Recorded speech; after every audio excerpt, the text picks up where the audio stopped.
క్రీస్తు అనుగ్రహించు సమాధానములో మనము మన హృదయాల్లో ఏలనీయటానికి మనం ఏం చేయాలంట? ఒక్క శరీరముగా పిలువబడ్డాము అనే విషయాన్ని గ్రహించి దేవునికి కృతజ్ఞత మనం చెల్లించే వారిగా ఉండాలి. ఎలా చెల్లిస్తాం దేవునికి కృతజ్ఞత అంటే, ఇదిగో పలానా అన్నున్నాడు, పలానా అక్క ఉంది, నేను ఉన్నాను, మనందరం కూడా ఎవరైనా మనందరం ఒకే శరీరం. నీకు కష్టం వచ్చిందంటే ఏం చేయాలి? ఇప్పుడు వాళ్ళు వచ్చి నీకు సహాయం చేయాలి, నువ్వు వాళ్ళకి కష్టం వస్తే వాళ్ళకు నువ్వు సహాయం చేయాలి. అవునా? ఈ విధంగా ఒకరి పట్ల ఒకరు ఎలా కలిగి ఉండాలని ప్రేమ ఆప్యాయతలు కలిగి మనం ఉన్నప్పుడు దేవునికి మనం కృతజ్ఞత కలిగినట్టు ఉంటామన్నమాట. కాబట్టి కృతజ్ఞత భావాన్ని మనం ఎప్పుడు కూడా విడిచిపెట్టకూడదు. కృతజ్ఞత హీనులుగా మనము ఉండకూడదు. ఒకవేళ మనం అలా ఉంటే దేవుడు ఏం చేస్తాడంటే పిల్లల మన చుట్టూ ఉన్న కంచెని తీసేస్తాడు. అర్థమైంది? ఆ కంచెని తీసేసాడు అనుకోండి, ఏం జరిగింది అని అంటే అపవాదిగాడు ఎలా ఎదురు చూస్తూ ఉంటాడో తెలుసా? 1 పేతురు 5వ అధ్యాయం 8వ వచనంలో ఉంటది, నిబ్బరమైన బుద్ధి గలవారయ్యుడి మీ విరోధి అయిన అపవాది గర్జించు సింహం వలె ఎవరిని మింగుదుమా అని ఏం చేస్తాడంట? వెతుకుతూ తిరుగుతున్నాడంట. మీరు ఎప్పుడైతే కృతజ్ఞత హీనతలోకి వెళ్ళిపోతారో, కృతజ్ఞత కలిగి ఉండరో, సంఘంలో ఇరుగు పొరుగు వారి పట్ల దేవునికి కృతజ్ఞతగా మీరు కలిగి ఉండరో, సేవకుడికి కృతజ్ఞత కలిగి ఉండరో, అర్థమైందండి? అప్పుడు గర్జించు సింహము వలె చూస్తున్నటువంటి వాడంట వెతుకుతూ తిరుగుతున్నాడంట. వాడికి దొరికారంటే నేను మళ్ళీ ఏం చేస్తాడు తెలుసాడు? గద్దొచ్చే కోడి పిల్ల. చెప్పండి, గద్దొచ్చే కోడి పిల్ల. వాడు ఎంత తనుకొని వెళ్ళిపోతాడంటే, గద్దొచ్చి కోడి పిల్ల దగ్గరికి కుయ్యం కుయ్యం అనే సౌండ్ వినపడింది కానీ కోడి పిల్ల కనపడదు అక్కడ. అర్థమైందా? మొన్న నేను ఒక వీడియోలో చూసా. ఏం చూశానంటే ఒక పెట్టు ఉండిద్దండి అక్కడ. ఒక పెట్టు ఉంటుంది, కోడి పిల్ల ఉంటుంది. కోడి పిల్ల అలా ఉంటుంది, వీడియో వస్తా ఉంది, కోడి పిల్ల ఉంది. ఒకసారి కోడి పిల్ల మాయమైంది. ఒకసారి ఏమైంది తెలుసా? కోడి పిల్ల మాయమైపోయింది. ఏంద్రా కోడి పిల్ల మాయమైంది, ఏంది అక్కడ ఎట్ట మాయమవుతుందని చూస్తే తర్వాత విషయం అంతా ఉండేది ఏంటంటే పైనుంచి గద్ద. అర్థమైందండి? పైనుంచి గద్ద దాన్ని అట్లా తీసుకుని వెళ్ళిపోద్ది అనమాట. అది కనబడదు మన కంటికి. మన కంటికి కోడి పిల్ల ఉన్నట్టుగానే ఉంటుంది, ఒకసారి మాయమైపోతుంది. ఎంత ఫాస్ట్ గా తీసుకెళ్ళిద్దంట. అందుకే అన్న గద్దొచ్చే కోడి పిల్ల కుయ్యం కుయ్యం అని. అర్థమైందా? అంటే చిన్నప్పుడు పాడేవాళ్ళంగా. అర్థమైందా? అంటే అపవాదట గర్జించు సింహం వలె వాడు వచ్చి అట్లా కనుగొని పోతారంట అవకాశం దొరికితే.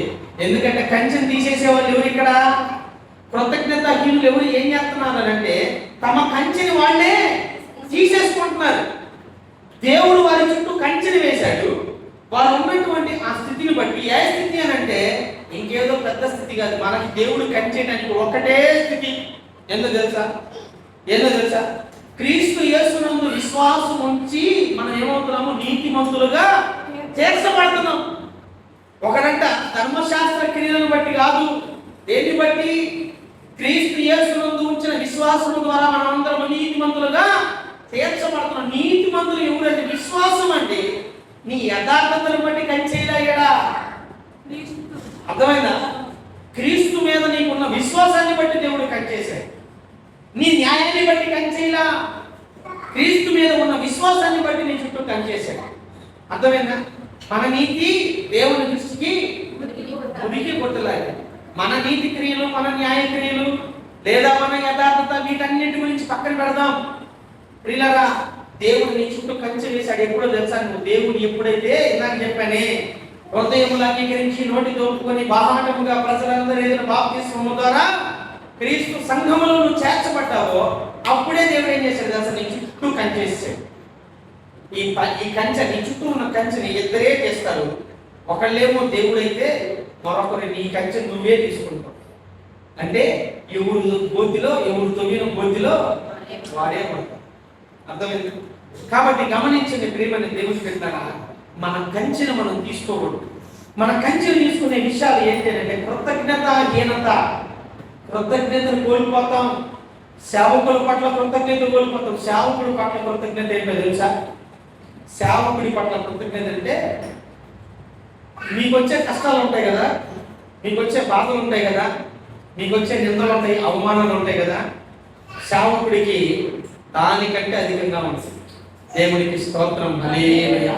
ఎందుకు ఉంటాయో తెలుసా? ఎందుకు ఉంటాయో తెలుసా? మీరు ఒక నెట్టిని అనుభవిస్తారు కదా, ఒక బాధ, ఒక కష్టం, ఒక నష్టం, ఒక ఇరుకు, ఒక ఇబ్బంది, ఒక నింద, అవమానం, ఇవన్నీ మీకు ఒక బాధను కలిగిస్తాయే. మీ బాధను కలిగిస్తా ఉన్నప్పుడు, మీరు బాధలో ఉన్నప్పుడు మిమ్మల్ని ప్రోత్సాహపరిచేవాడు ఎలా ఉండాలో తెలుసా? ఎలా ఉండాలో తెలుసా? మీకంటే ఎక్కువ నొప్పి అనుభవించిన వాడైతేనే చెప్పగలుగుతాడు. అవునా కదా? కాబట్టి మీకు వచ్చే అనారోగ్యానికి, సేవకుడికి వచ్చే అనారోగ్యానికి చాలా వ్యత్యాసం ఉంటుంది. మీకు వచ్చే నిందలకి, సేవకుడికి వచ్చే నిందలకి చాలా వ్యత్యాసం ఉంటుంది. మీరేమో వారంలో ఒక 2 సార్లు, ఒకసారి ఆదివారం మందిరానికి 2 గంటలు వస్తారు. కానీ సేవకుడు మాత్రం ఎప్పుడు 24/7 సేవలోనే ఉంటాడు. అవునా? నిద్రాహారాలు ఉండవు. అవునా? ఉపవాస దీక్షలు ఉంటాయి, అనారోగ్యంలో ఉంటాయి, టయానికి తినరు, టయానికి పడుకోరు, ప్రతిరోజు ఇదే ఉంటుంది. అంటే ఏంటంటే సేవకుడికి కృతజ్ఞత అంటే సేవకుడిని కనపరచాలండి. దేవునికి స్తోత్రం. సేవకుడు ఏం చేయాలా? కనపరచాలి. అందుకనే హెబ్రీ రాసిన పత్రిక 13:7 ఒక మాట ఉంటుంది. ఆ మాట చదువుదాం. 13-15. మీ పైన నాయకులుగా ఉన్నవారు లెక్క అప్పగింపవలసిన వారి వలె మీ ఆత్మలను కాయిచున్నారు కనుక వారు దుఃఖముతో ఆ పని చేసిన ఎడల మీకు నిష్ప్రయోజనము గనుక దుఃఖముతో కాక ఆనందముతో చేయనట్లు వారి మాట విని వారికి లోబడి ఉండి. దేవునికి స్తోత్రం. హల్లెలూయా. ఏందట? కృతజ్ఞత లేని వారికి చుట్టూ దేవుడు కంచె చేస్తాడు. ఎవరి విషయంలో కృతజ్ఞత అంటే దేవుని విషయంలో కృతజ్ఞత, ఇతరుల పట్ల కృతజ్ఞత. ఎందుకంటే ఇతరుల విషయంలో ఏంటి? సంఘంలో ఉన్న ఇతరులతో ఎలా అంటే నిన్ను వలే నీ పొరుగు వారిని ప్రేమించమన్నాడు. మనందరం కూడా మన హృదయంలో సమాధానం ఏలనీయడానికి మనందరినీ ఒక్క శరీరముగా దేవుడు పిలిస్తే వాటన్నిటిని పక్కన పెట్టేద్దాం. అది కృతజ్ఞతాహీనత. 3వ విషయం ఏంటంటే సేవకులకి కృతజ్ఞత. ఎలా ఉండాలంట? సేవకులు ఎవరంట? మీ పైన నాయకులుగా ఉన్నవారు లెక్క అప్పజెప్పవలసిన వారిపై మీ ఆత్మను కాయిచున్నారు కనుక మీరేం చేయాలి? ఏం చేయాలి? వారి యొక్క మాట విని వారికి లోబడాలి. సేవకుడు ఎన్ని విధాలుగా మీ గురించి ఆలోచిస్తాడు. ఈ రోజు మధ్యాహ్నం ఇంటికి వెళ్ళిన తర్వాత, ప్రభువా సాయంకాలం వర్తమానం వినేటటువంటి బిడ్డలు ఆశీర్వదించబడాలి నాయనా, వారు దీవించబడాలి నాయనా, అనేకుడికి ఆశీర్వాదకరంగా మారాలి ప్రభువా, మీ నామానికి మహిమ తీసుకురావాలి ప్రభువా. ఉదయకాలం వర్తమానం ఇచ్చాము, సాయంకాలం వర్తమానం మరింత చక్కగా ఉండాలి ప్రభువా. కొంచెం తెలియపరిచి ప్రభావం అడిగినప్పుడు ఏమైతే అక్కరగా ఉన్నదో ఆ అక్కరనే కదండి దేవుడు మనకు చెప్పేది.